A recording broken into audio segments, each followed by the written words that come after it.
Please help. Mom won't move. My 8-year-old granddaughter suddenly visited our house.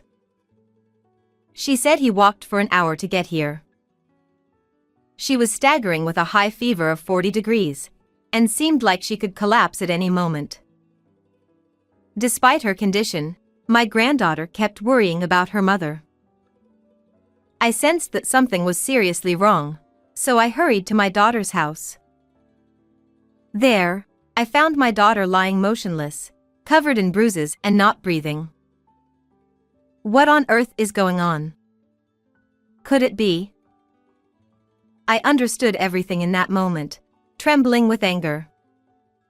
I decided to seek revenge. I'm Samantha, 62 years old. As a single mother, one of my goals was to raise my daughter Holly to be respectable. Despite not being wealthy, I took pride in the fact that Holly grew up to be honest and straightforward. We have a close mother-daughter relationship where we can talk about anything without hiding secrets. After a lifetime of walking hand in hand, one day a big change came into our lives. Mom, there's someone I want to marry. Can I bring him over sometime? It was the day after her 28th birthday. I had a faint inkling that she was seeing someone, but it seemed that on her birthday, he proposed to her. For me, who had lived together with Holly, enduring everything, this was a slightly bittersweet moment. A few weeks after my daughter confided in me, a well-dressed man arrived at our home. This is Ben, the man I'm currently seeing. Nice to meet you. Upon our first meeting, he seemed like a fine young man. His mannerisms were gentle, and his eyes were very kind when he looked at my daughter.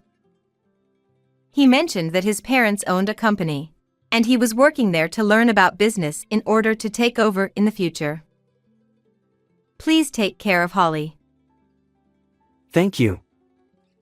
I'll make Holly the happiest person in the world. Well, that's reassuring. I felt confident in my daughter's choice, so I decided to approve of their marriage. After getting married, the two of them started their new life just a 10-minute drive away from my house. Holly, at Ben's strong insistence, quit her job and became a full-time housewife. My daughter often checked up on me, contacting me frequently and visiting when our schedules aligned. Mom, guess what? It seems like I'm pregnant.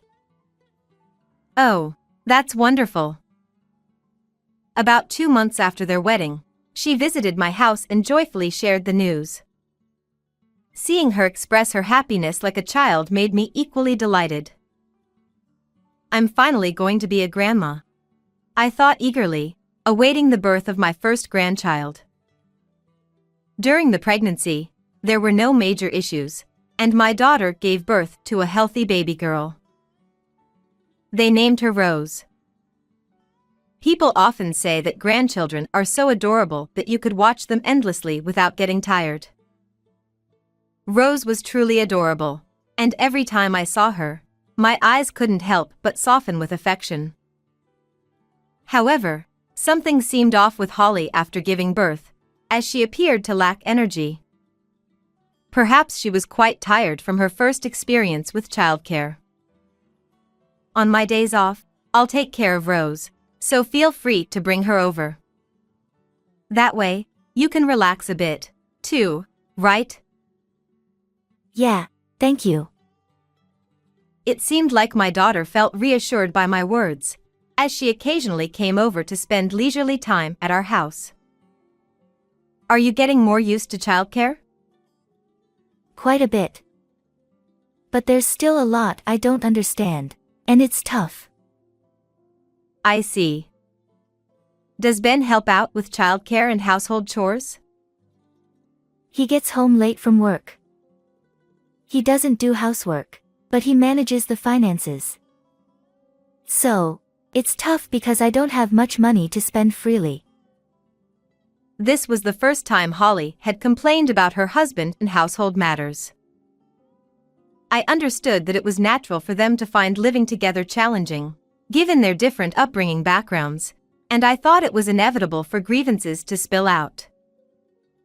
Do you remember your father's habit of overspending and constantly being in debt? That's one of the reasons for our divorce. Yeah, it was really tough for you back then. That's why I think it's better to be with someone like Ben, who tries to manage things on his own and is strict with money. Of course, you might feel restricted at times. Yeah, you're right. It seemed like my daughter agreed, as she didn't bring up the topic further. As time passed, and Rose grew older, Holly's visits to my home gradually decreased. Eventually, we only saw each other around New Year's holidays. Although I felt a sense of loneliness, I believed that she had grown accustomed to parenting and was managing her own life well. However, recently, I found it difficult to reach her on the phone, and receiving a prompt reply to messages became rare. Even when she did respond to me a few days later, she would only write, "I'm fine, don't worry." This was unlike her, and I couldn't shake off the feeling that my daughter might be hiding something from me. I wonder if something happened. It's okay if she's just busy. Unable to stay still with worry for my daughter and grandchild, I decided to visit them without notifying them first. When Holly came out after I rang the intercom, she looked surprised to see me. Mom, what's going on? Why did you come over so suddenly? I was worried because it's been hard to get in touch with you. But I've been sending you message saying I'm fine, right? Anyway, Ben is here today, so I'd like you to leave. It was the first time she had ever said something like this, even though Ben had always welcomed me into their home before. It seemed a bit strange to me. Holly, why don't you let her in? Perhaps he overheard our conversation, as my son-in-law peeked out from behind my daughter. Grandma, Samantha, it's been a while. Have you been well? I've been quite busy lately, so I haven't had much time to see you. Ben, I'm sorry for showing up unexpectedly on your day off. I've been worried lately because Holly hasn't been keeping in touch. Don't worry about it. It's been a while since you've seen Rose, so please stay as long as you like. In his usual gentle manner, he welcomed my visit. I was delighted to reunite with my 8-year-old grandson and listened eagerly to catch up on recent events. Hey! Is the tea ready yet? My son-in-law went into the kitchen where Holly was preparing tea, and suddenly his tone turned cold. I'm boiling water as fast as I can right now. You're really clumsy. Perhaps he thought I couldn't hear, but his attitude toward my daughter grew increasingly harsh. I wonder if their marriage is going well. I approached the kitchen as I wanted to have a conversation with my daughter alone, but they still hadn't noticed me. This is why I hate people raised by single parents. Upon hearing Ben's words, I couldn't believe my ears and I froze. I glanced over and saw Holly looking very sad. Seeing her like that, my heart felt heavy. Oh, Samantha. What's wrong? I'll bring you some tea right away, so please, have a seat. As he turned around and noticed my presence, my son-in-law reverted to his usual gentle demeanor. This man, constantly changing his attitude. I can't trust him. I considered taking my daughter home with me as I sensed that my daughter was feeling uncomfortable, and when Ben stepped away from the table, I took the opportunity to speak to Holly. If you're going through a hard time, you can bring Rose and come back to our place. Mom, I'm sorry for worrying you. But there's really nothing wrong. She forced a smile, trying not to concern me. Her forced smile seemed painfully unnatural, and my worries grew. Despite repeatedly urging her to come home with me, she adamantly refused. Leaving my daughter's house with a heavy heart, I realized I needed to pay even closer attention to Holly from now on. It was a few weeks after that day. My 8-year-old granddaughter, Rose, suddenly visited my house.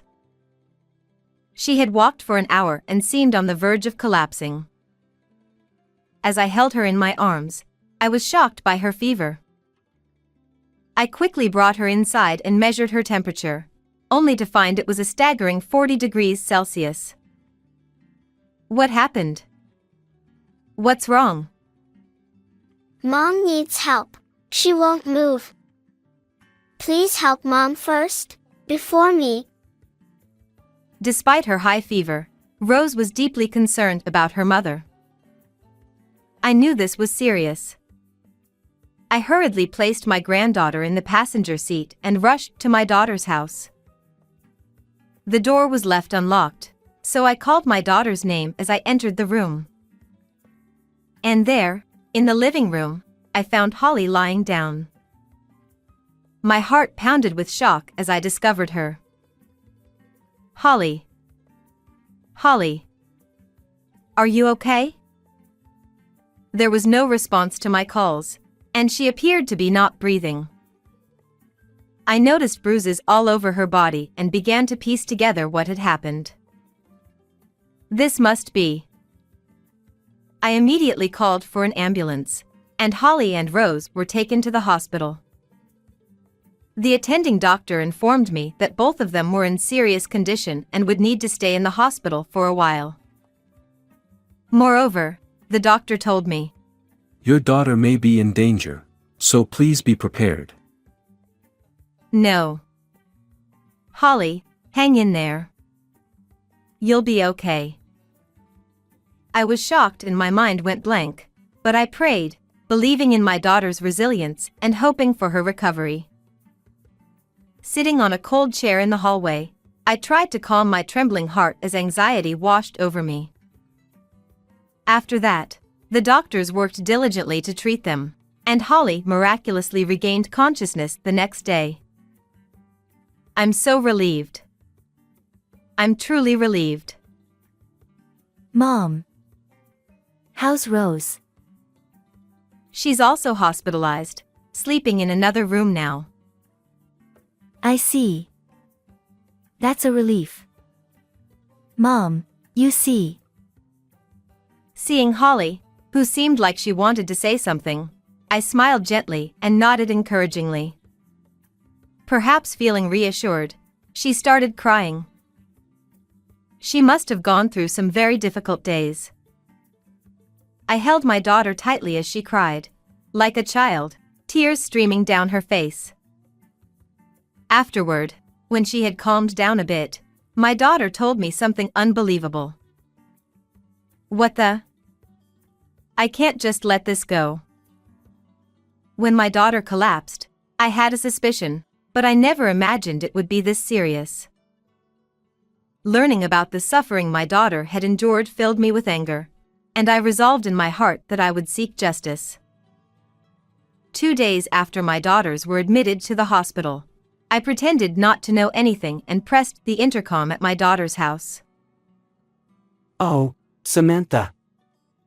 What brings you here today? Just had a little something to discuss with Holly. Is she around? Oh, I got a call from her saying she went to a friend's house with Rose. They're not home right now. He casually lied. What's more, despite my daughter and Rose not being there, he was even humming. Oh, I see. They just called a little while ago. What should I do now? But I can't just go back like this. I told Ben that my daughter had asked me to sell a large teddy bear at the bazaar.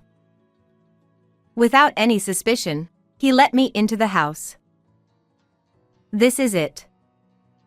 I'll take it with me then. As soon as I entered the living room, I quickly packed the teddy bear into a large bag I brought. Then, I quickly left their house and headed straight to a certain place. A few days later on Sunday, I called Ben. I have something I want to discuss with you privately, without telling Holly. Could you come over to my place? What is it? Can't we talk over the phone? I know you're busy, but I'd prefer to talk in person if possible. I see. Alright, I'll come over later. About an hour later, my son-in-law arrived with a smile. I apologize for summoning you so suddenly. Holly hasn't found out about you coming here, has she? Oh, it's fine. Right now, Rose and she are happily making sweets together. That couldn't be true. My daughter and granddaughter are still undergoing treatment at the hospital. This man might be weaving lies effortlessly. I'm utterly dismayed by Ben's endless stream of lies. So, what's the matter you wanted to discuss? Actually, it's about this. I showed him a certain photo. He furrowed his brows, looking uneasy, then quickly averted his gaze. Do you know what this is? What's this? You don't recognize it? It's your wife, isn't it? The photo was evidence of the bruises on my daughter's body taken on the day she was taken to the hospital. And the fact that Holly and Rose are at home is also a lie, isn't it? Because they've been in the hospital for the past few days. In the hospital. Ben just repeats my words. What is he thinking? You didn't even bother to look for Holly and Rose when they weren't home, did you? My anger towards my son-in-law for not answering my questions is about to burst. Last week, Rose walked over to our house, feeling dizzy with a fever of 40 degrees. Then I told him that my granddaughter had kept pleading, "Help Mom," so I hurried to their house, only to find Holly barely breathing. I had to rush both of them to the hospital, but they were in critical condition. I thought they were staying over at a friend's house. I didn't give him a chance to come up with excuses and decided to press on.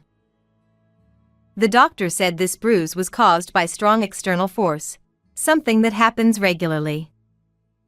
Do you know anything about it? Huh. Oh. Come to think of it, she mentioned something about slipping on the stairs and falling. Seeing my son-in-law lie so casually once again, my blood boiled with anger. Stop lying. You've been raising your hand to Holly every day, haven't you? Huh. There's no evidence of that, so don't say such things.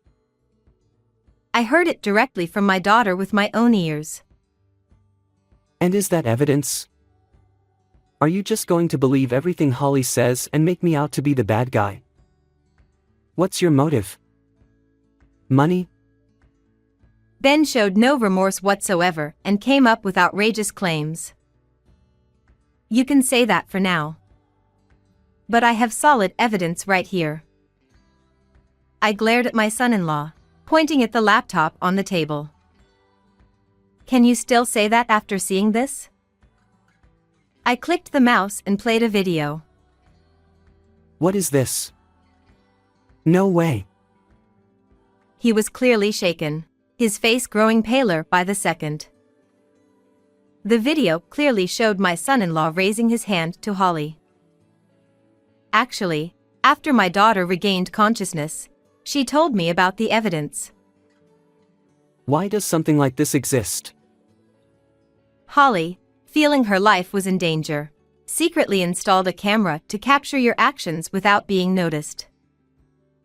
With the intention of using it as evidence to punish this man, I had been trying to find a way to retrieve that camera. My daughter told me that she had hidden a small camera inside the teddy bear in the living room, ensuring it wouldn't be found by Ben. So, the night after my daughter and granddaughter were hospitalized, I visited his place pretending not to know anything, and lied that I was taking the teddy bear to sell it at a bazaar. He probably never expected to be caught in his own trap with that teddy bear. What is this thing?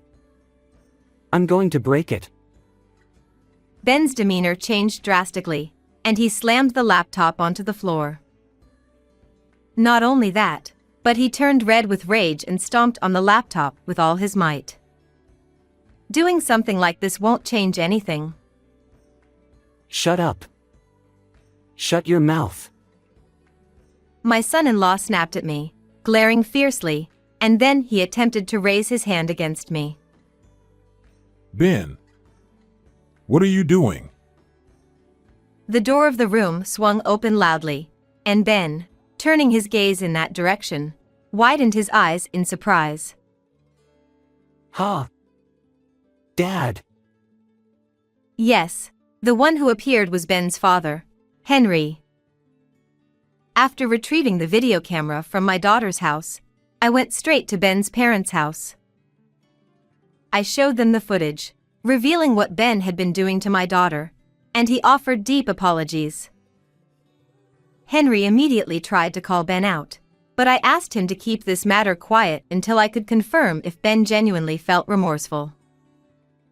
However, Ben's father insisted on apologizing to my daughter no matter what, so he accompanied me to the hospital and offered a sincere apology to Holly. Hearing the whole story, Ben was left frozen with his hand raised, unsure of what to do next.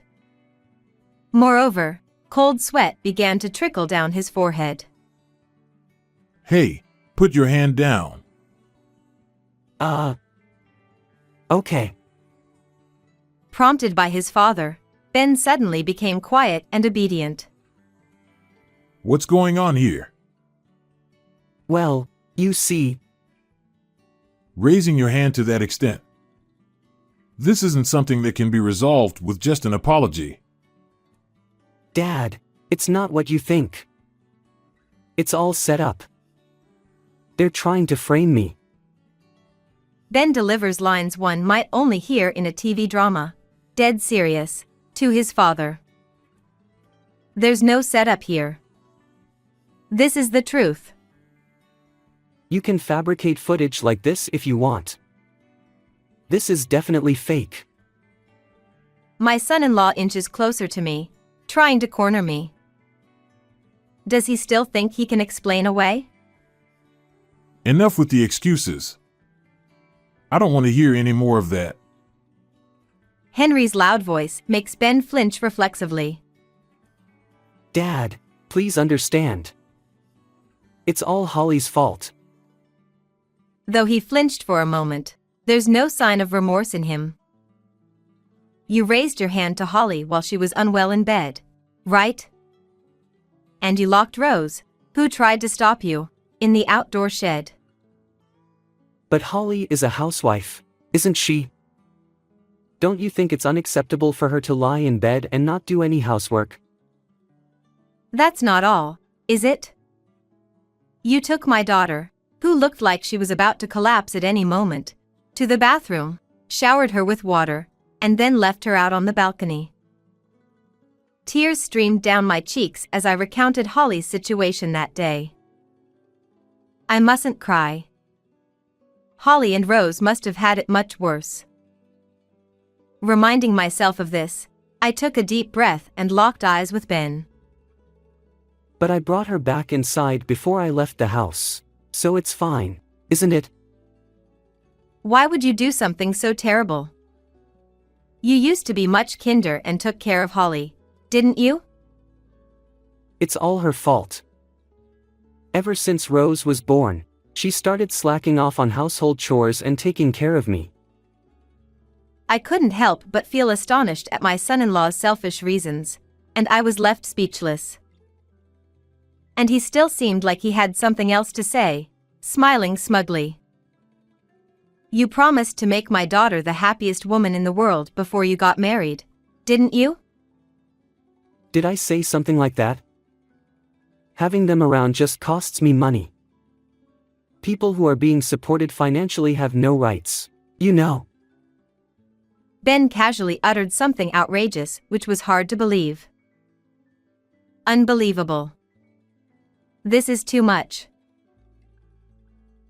But isn't it a waste to spend the money I worked hard to earn on them, who contribute nothing productive? You're the one who told Holly to quit her job. And it's only natural to support your own child. Ha! You still don't get it, do you? Housewives need to do their job properly to deserve compensation, you know. Moreover, Ben showed no remorse for relieving work stress by raising his hand to Holly, speaking nonchalantly. I thought it was pointless to say anything more to this man. Perhaps this awful behavior is because of how my wife and I raised him. I'm truly sorry. Ben's father bowed solemnly, but I wonder how my son-in-law felt about that. You don't need to apologize, Dad. I haven't done anything wrong. You idiot. You're wrong. As a father, I'll say it first.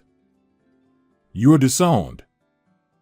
And as the president of the company, let me tell you, someone like you is fired. Ha! Disowned? Fired? That's impossible. It's impossible. If that happens, how am I supposed to live? Dad, please forgive me. Ben became frantic and pleaded with his father. Reflect on what you've done. Never associate with us again. Henry pushed his son away and turned his back. Wait. Please say something, Samantha. If I'm left like this, I'll be jobless. It'll trouble Holly and Rose, won't it? I don't think so. I handed Ben the divorce papers I had received from my daughter. After doing such terrible things, did you really think you could continue your married life? If I get divorced, I'll be alone. Well, that's odd. You seemed to be enjoying being alone after Holly and Rose were gone, didn't you? Yes, actually, there was more to the footage from this camera. I inserted the copied SD card into my phone and began playback. After I had taken my daughter and grandchild to the hospital, when Ben returned home and realized they were nowhere to be found, he wasn't searching for them. Instead, he was smirking, saying, "If things go well, I'll get the life insurance money." Even when I went to retrieve the teddy bear with the camera inside, he was unaware of my arrival and was humming a tune. Seeing that footage, my son-in-law's eyes welled up, and he nervously tried to take the phone from me. However, his father intervened and prevented him from doing so. Holly and Rose's case seems to have been reported to the police from the hospital, so I imagine the detectives will be your conversation partners for a while. Police? As we file the report, we'll also hand over the recorded footage to the police, so be prepared. Wait a minute, Samantha. Please wait. He must really be worried about involving the police. With sweat dripping down his face, he pleaded with me. Please, don't do that. I'll apologize for everything, just please forgive me. Please ask Holly too, please. Holly isn't your puppet. Stop manipulating her with your convenient excuses. As I harshly pushed him away, Ben became stunned and stood there, speechless. His father then dragged him outside, saying, I'll make sure he doesn't run away until we hand him over to the police. Before leaving. In the following days, my daughter filed a police report and submitted the incriminating footage as evidence. As a result, my son-in-law was arrested. While the exact verdict remains uncertain, it's anticipated that he'll spend some time behind bars. He's been disowned by his parents as promised and has also been terminated from his job. The divorce between my daughter and her husband was finalized successfully.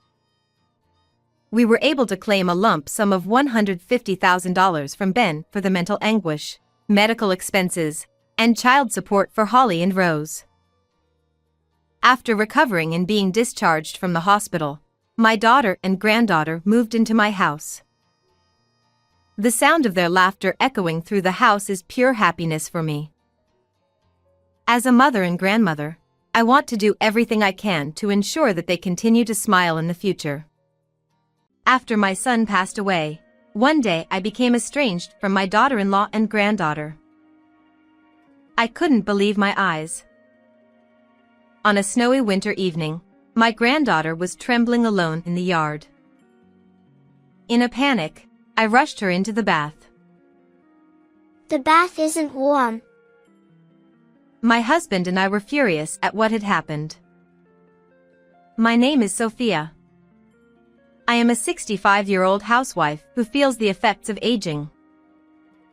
My 67-year-old husband has thinning hair and has taken up scalp care as a hobby since retiring.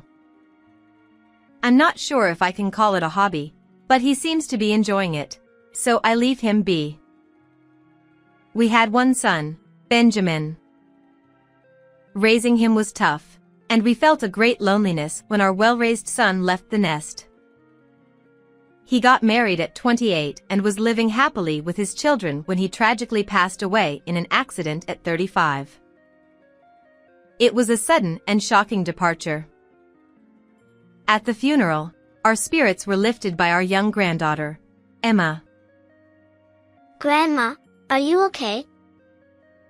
Though only 5 years old, she seemed to vaguely understand her father's absence, her eyes swollen with tears. I held her tightly and resolved to protect this child, the last memento of my son, no matter what. My daughter-in-law, Isabella, remained composed. She might have been crying behind the scenes, but I never knew. I just couldn't get along with her. Even when she visited our home with her family, there was hardly any conversation. She'd just fiddle with her phone alone. Her habit of ignoring us made me uneasy at times. But I figured it was the sign of the times and resigned myself to it. I didn't want to strain the relationship between us and our son's family by saying too much. I couldn't recall having a decent conversation with her. But life alone would surely be tough for her from now on. After the funeral, I said to her, "If you ever need help, just let us know." Isabella, 32, had lost her parents early and had no siblings. It must have been tough not having her parents home to rely on. I worried that she would avoid contact with us after my son's passing. But with a granddaughter in the picture, we couldn't just turn a blind eye. No matter who she was the woman my son loved and married. It was only natural for me to want to help. But Isabella responded coldly. "I'm fine. I don't need your help. I can manage on my own." But what about Emma? "Emma will be fine.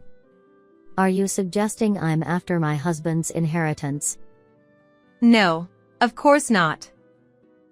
My son's inheritance is crucial for your livelihood. Then stay out of it. This lack of friendliness left me feeling deeply regretful about my concerns. My son's house is a 10-minute bus ride from ours. Not too far, but not exactly close either.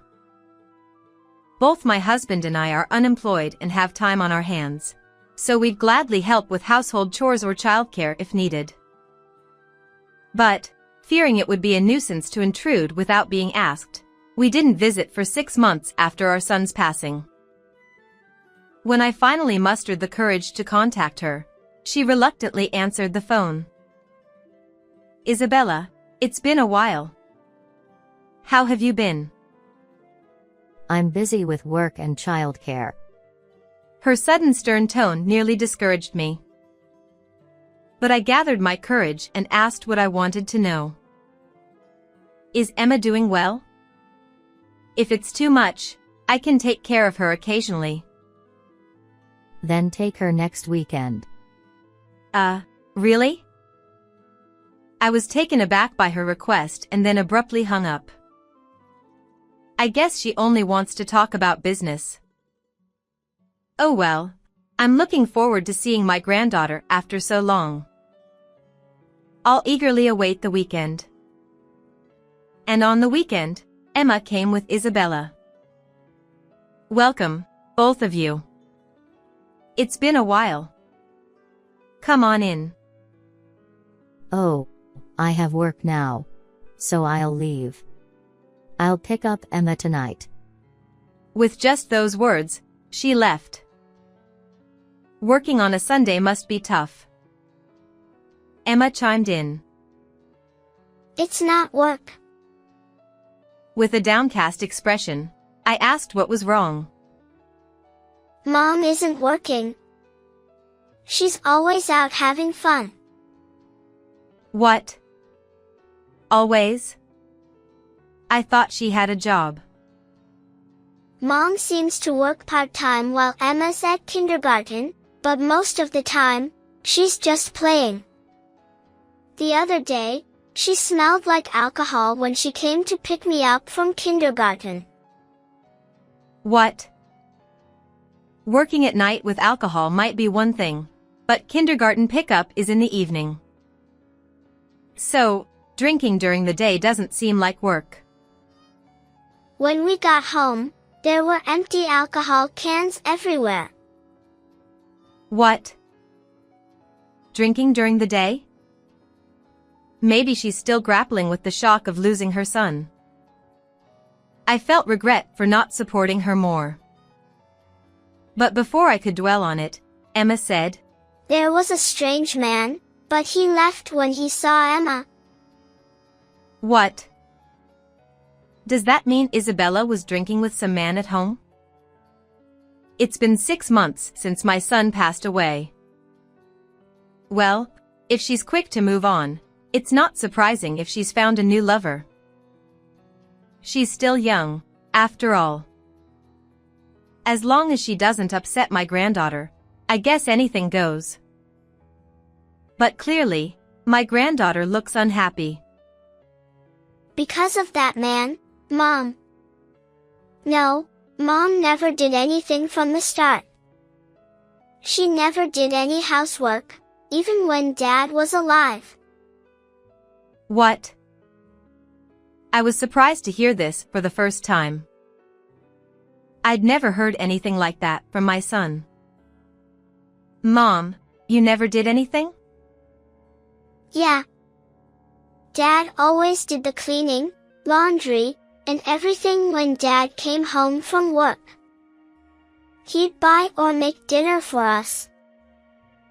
What? Was that so? Perhaps my son's marriage was already falling apart. Was my granddaughter the only thing keeping them together? Now, I can't ask my son for the truth, and Isabella probably won't tell me. I see. Hey, Emma. What, Grandma? If you ever have any trouble, tell Grandma anything. I'll help you anytime. Okay.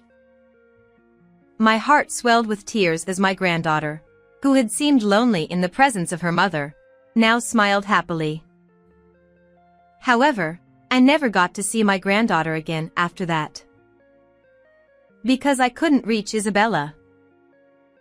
She occasionally picked up the phone, but always with an annoyed attitude. Both Emma and I are doing well. So please leave us alone. And she hung up.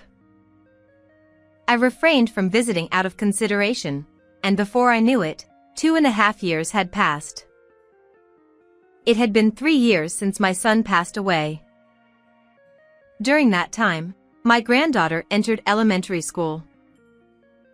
I sent her a congratulatory gift, and in return, I received a photo from her entrance ceremony. In the photo, my granddaughter wore a backpack, smiling shyly. I was glad she looked well, but something about it bothered me. She seems embarrassed or nervous. She looks complex. Certainly. Starting school must bring a mix of expectations and anxieties, so it's natural to look complex. But it seems a bit different. Unable to pinpoint the source of discomfort, 3 years have passed since my son's passing. Becoming increasingly worried, I finally reached Isabella on the phone. Can I meet Emma? I told you, I'm busy. We'll come to pick her up for the weekend, even just for a sleepover. Emma is already 8 years old. She doesn't need that. Can you please stop contacting us? It's annoying. She hung up again with her usual cold response. My anxiety grew even larger. Is my granddaughter okay? Is she having a good time? With her attitude, I can't imagine a happy situation. Hey, would you like to go meet them once? Even if it inconveniences her, I'll leave right away if I see her looking well. So when I suggested this to my husband, he nodded and said, sure. He is reserved, but I know he's worried about our granddaughter deep down. Because we're a couple. Maybe my son's marriage wasn't like that. Thinking about it makes me lonely. Glancing at the photo of my son in the room, I decided to visit Isabella's place next weekend.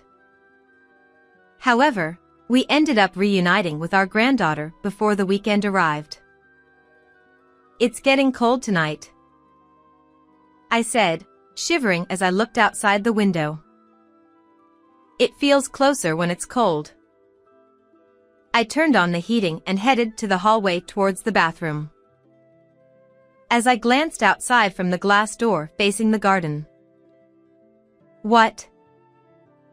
I exclaimed loudly and opened the glass door. In the snowy yard, I saw a figure that shouldn't be there. And it was a very small child-sized figure. Despite it being nighttime, seeing the child standing in the bright snowy yard, I hurriedly put on sandals and rushed over. Emma? Yes, it was indeed my granddaughter Emma. I hadn't seen her in over 2 years. She had grown taller but was very thin. What's wrong? Did something happen? Why didn't you ring the doorbell? What would you have planned if I hadn't noticed you? I started to scold, but there was no time for that. I quickly took off my coat. Oh, you're freezing. How long have you been out here? Come inside. That's good. Go take a bath. Okay. My granddaughter, trembling uncontrollably, nodded with chattering teeth. In this difficult situation where the conversation was difficult, tears threatened to well up, but I brought her inside to warm her up. Emma? My husband, who had just finished bathing, looked surprised at our granddaughter. Quickly, get a towel and change your clothes. Sure. Even if he didn't understand the situation, he must have realized it was serious. He hurriedly ran off. We had spare clothes for when Emma stayed over. But considering they were prepared a while ago, they might be a bit small, but it was better than nothing. Now, go ahead and take a bath. Can you manage alone? The changing room was warm from him having just been there. She visibly relaxed as she nodded and went into the bathroom. I can't believe it. No other words came out. The clothes my granddaughter wore were tattered and dirty. And they were too small. After she finished her bath, I had warm milk ready for her. After a while, when she came out of the bath, her complexion looked better, and I felt relieved. Thank you, Grandma, Grandpa. I got scared. It was Grandma who was surprised. You came so suddenly. What surprised Emma? The bath isn't cold, Grandma. Huh? What is she talking about? The bath isn't cold? Well, of course not. Cold baths. They might have cold water in public baths next to saunas, but normal households don't have cold baths. In summer, some people might use a pool instead, but that's a pool, not a bath. Especially in this midwinter, there shouldn't be a cold bath. Why are you saying that? Because we always had cold water at home. Huh? Mom says we can't use hot water. We've been wiping with wet towels in cold water. Even in summer, she says we can't use anything but water. What? Mom doesn't come home much. Sometimes she leaves food when she does, but mostly just leaves money and says, buy it yourself. She says we can't be extravagant because there's no money, and we rarely buy clothes. She never comes to parent-teacher meetings. She hasn't taken a bath in a long time, just wipes with cold water. That's normal, she says. What is that? Finally, my husband shouted. He had been silently listening to our granddaughter, but he couldn't contain his anger. I was speechless too. I knew being a single mother was tough, but this was beyond what I imagined. Recently, there's always an unknown man at home. What? But he says I'm a nuisance, so Mom tells me to leave. What did you say? I couldn't help but shout. It seems Isabella is drowning in men and neglecting her daughter Emma. And to top it off, she's kicking her out in the middle of winter. As I saw earlier, my granddaughter wore sandals in the cold, ones I recognized from the 100-yen shop. Probably unable to buy sneakers either. Cutting back on food or something, my granddaughter must have purchased them herself. Her clothes were dirty and too small, so the story of not being able to buy them seems true. I had nowhere to go, so I relied on my memory to come here. But I thought I might be a bother on a night like this, so I peeked inside from the garden. What a situation. I was at a loss for words. My granddaughter is only 8 years old. To think she could think and act like this at 8 is amazing. Usually, this would be admirable, but tears overflow at the thought of a child being so desperate. Understood. He said quietly in a low voice. I understood. He was angry. Emma, stay here with us. You'll have to change schools, but it'll be okay. You're strong. You'll adapt quickly to the new environment. Here? What about Mom? Don't worry about anything, Emma. You'll be happy with us. Okay. No matter how rudely treated, a child always longs for their parents. Especially after losing a father, the mother is more important than anything. Wanting to be loved is natural. Wanting to be together is ordinary. But this situation is neither natural nor ordinary. Even if it's someone my son loved, I will never forgive this. We agreed as a couple. The next day, my husband stormed into their house. I couldn't go because I was with Emma, but he told me what happened when he returned. Isabella was there when he arrived, and my husband forcefully entered the house. Hey, don't just barge in like that. I wouldn't enter a dump like this. I can't even enter. My husband stopped at the entrance and turned to Isabella. You've done quite a lot to Emma, huh? And kicking her out in midwinter. Do you understand that this is tantamount to a crime? Oh, come on. I just told her to leave because she was bothering me. I never said she couldn't come back. Do you think an 8-year-old understands that kind of thing? She remained defiant despite the scolding. After arguing with my husband, Isabella called out a man. Seeing him, he seemed annoyed and left. She was thrilled when I mentioned raising Emma here. He said with a bitter expression. It seems she no longer has maternal instincts. And when he was about to leave, Isabella said, Oh well, it's cold. Time for a bath.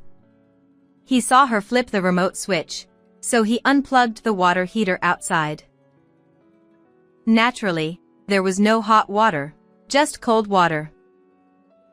My husband, who had been observing from outside for a while, returned after hearing Isabella scream, and hearing that. It's so cold. So, we got Isabella's permission. We'll proceed with various procedures through the lawyer we're relying on. That sounds good. I nodded and looked at my granddaughter. Seeing her looking anxious, I patted her head to reassure her. Suddenly, my granddaughter burst into tears. What's wrong? Even so, is she crying because she wants to be by her mother's side after all? I hurriedly asked, and she replied, Getting my head patted is the first time since Dad left. I'm happy. Those words tightened my chest again. Do you still like Dad? To my question, my granddaughter nodded tearfully. I want to see him. What about Mom? There was no immediate response to that question. But after a while, she said, I don't like her. Ever since Dad left, Mom has hardly been at home. I often wonder if she's my mom. She never patted my head or hugged me. She's so different from my friends' moms. But when Dad was here, he hugged me a lot, so I was okay. But now. Unable to bear it, I hugged her tightly. I miss Dad. Yeah, I know. Grandma misses him too. I continued to hold on to my granddaughter, who longed for her father, and cried. After that, the three of us started our life together. Despite the initial confusion from changing schools, she gradually settled down, and within a month, she became completely lively again. Her complexion improved, and she started to gain a little weight. She's still thin, but I think as long as we take it slow, she'll regain her health. Before we knew it, 3 months had passed living together. One day during dinner, we heard the doorbell ringing. Since it's an old house, there's no intercom. I headed towards the door thinking, who could it be? Then I heard a voice shouting, "Help!" I was surprised. Could someone have been attacked and run here for help? But there was something familiar about that voice. Could it be Isabella? Yes. Hurry. Open up. Sure enough, when I opened the door, there stood Isabella with a pale face. What's wrong? I need help. I have no money. Huh? What's going on? My husband also came out. I'm getting remarried. I see. So why the cry for help? But he has debts. And I can't marry him unless I pay them. Oh. I see, it's about that. I've already given up all my late husband's inheritance and all my savings. But it's still not enough. So please lend me some money. Because of the procedures you handled, I'm not getting child benefits anymore. Please help. It's impossible. We're also living off pensions. You can't wish for your granddaughter's happiness but not for your son's wife's happiness? That's something a mother who truly loves her daughter would say. Not someone sacrificing her daughter for her selfish desires. His words made Isabella glare at him angrily. Ignoring her gaze, he took out a large envelope. I conducted a little investigation. Huh? An investigation? Yes. I investigated the man for Isabella's sake. What? She was surprised. And so was I. Well, I found out a few things. Saying that he showed her the investigation results. What is this? Well, it seems like a kind of marriage scam. He's quite a shady man. That can't be true.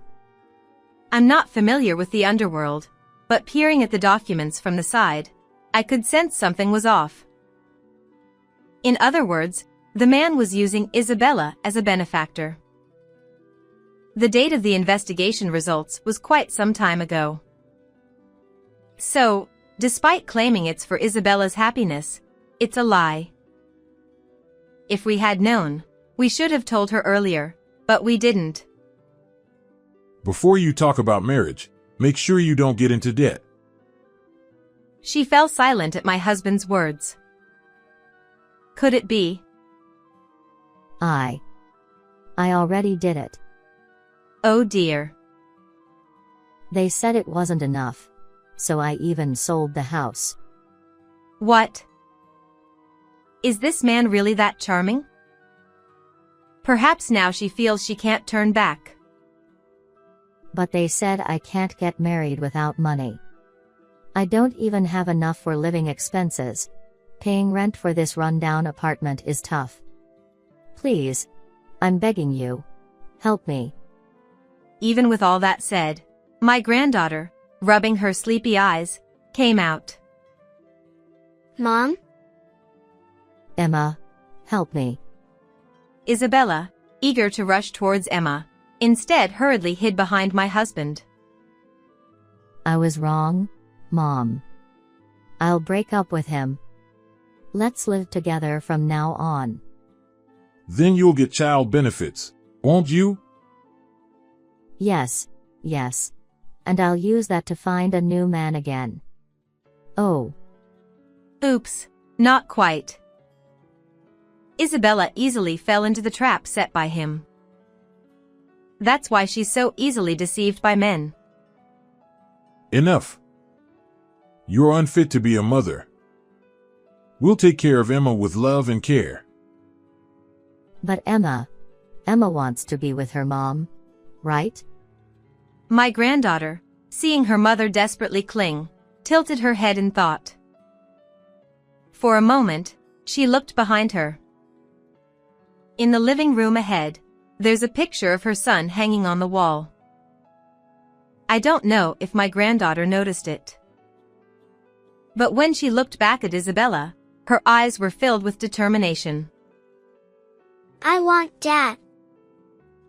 Huh? I have lots of memories with Dad. I want to live in this house. I don't like Mom. I don't want to be with her. Are you abandoning Mom? I don't understand that. I'm sleepy. I'm going to bed. Emma. Bye, Mom. With a yawn, my granddaughter returned to her room without looking back. Isabella stood there dumbfounded, her head hanging low. Go home. Don't ever come back here again. She left in a daze, without arguing against his words. After that, she disappeared from the apartment.